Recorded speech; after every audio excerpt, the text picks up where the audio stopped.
ये मुर्गियां एक एक करके अपनी खाल उतारती है, फिर रगड़ रगड़ के नहाती है और डांस भी करती है।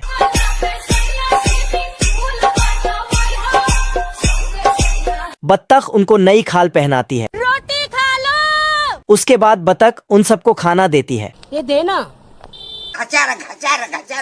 तो मुर्गियां उसे खाने लगते हैं। खाना होने के बाद बत्तख फिर सभी मुर्गियों को वापस घर लेकर आता है और रास्ते में उन सबको गाने भी सुनाता है। अच्छा ठीक है।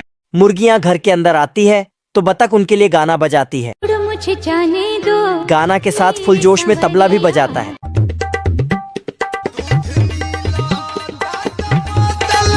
तो मुर्गियां खिड़कियों से निकलती है और अंडे देकर अंदर जाती है और बाहर आती है।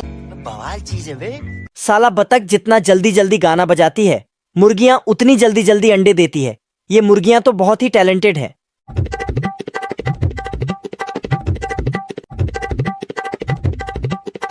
बत्तख इन सब की अंडों को नाप तोल करता है। गजब। फिर बत्तख मुर्गियों को उनके घोंसले तक पहुंचाती है। चलो। उसके बाद बत्तख सभी अंडों को लेकर मार्केट में बेचने चली जाती है। एक गिर जाता है तो उसे पकड़ लेता है। बत्तख अंडों को बेचने के लिए अंदर जाता है तो इधर लोमड़ा घात लगाकर बैठा है। मौका पाते ही अपनी सारी औजार उठा के मुर्गियों के घर तरफ चल देता है।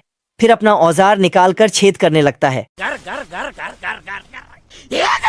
मुर्गियां ये सब देखते ही हमारा घर, हमारा द्वार, हमारा। बत्तख मुर्गियों की आवाज सुनकर 100 की स्पीड से आती है। अंदर आकर बोलती है, कौन है बे?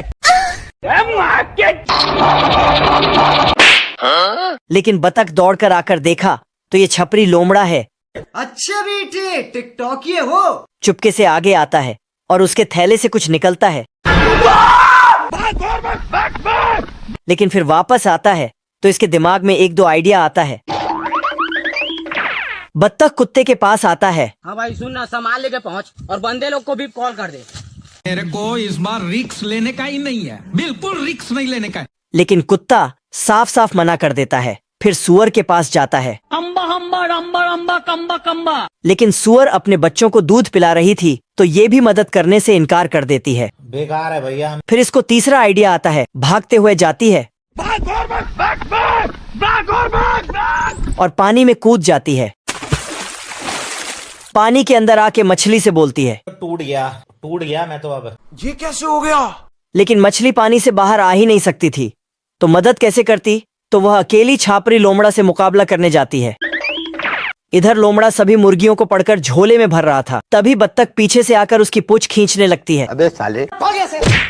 लोमड़ा ने मुर्गियों को भर के झोला उठाया और 9-2-11 होने लगा। बत्तख गुस्से से उठता है और घोड़े से भी तेज भागने लगता है और पेड़ में सुरंग बनाकर निकल जाता है। इधर लोमड़ा मुर्गी का काम तमाम करना चाहता था, लेकिन मुर्गी कुल्हाड़ी को ही पकड़ लेती है। फिर मुर्गी भाग जाती है। बत्तख आती है और कुल्हाड़ी लेकर जाती है। इधर लोमड़ा मुर्गी के पीछे भाग रहा था। लोमड़ा मुर्गी को पकड़ लेता है। तभी बत्तख आती है तो फिर से मुर्गी फरार हो जाती है और लोमड़ा भी जान बचाकर भागने लगता है, लेकिन पेड़ पर जाकर टकराता है। बत्तख छापरी लोमड़ा के पीछे नहा धोकर पड़ जाती है। लोमड़ा जाकर पेड़ में चढ़ने लगता है, लेकिन बत्तख पेड़ को ही काटने लगती है, जिससे पेड़ छोटा हो जाता है और लोमड़ा ग्रेविटी को चकमा देकर भागे जा रहा था। तभी लोमड़ा को ख्याल आया। बत्तख लोमड़ा के ऊपर कुल्हाड़ी फेंक दिया तो कुल्हाड़ी लोमड़ा के पीछे भागने लगा। रास्ते में पेड़ आते हैं तो पेड़ को भी काट देते हैं, जिससे लोमड़ा का पूंछ दब जाता है और लोमड़ा बत्तख ने लोमड़ा की पूंछ का झंडा बनाया। आप कहाँ थे ज्ञानी बाबा? अगर आपको ये वीडियो थोड़ा सा भी पसंद आया हो तो एक प्यारा सा कमेंट जरूर करना।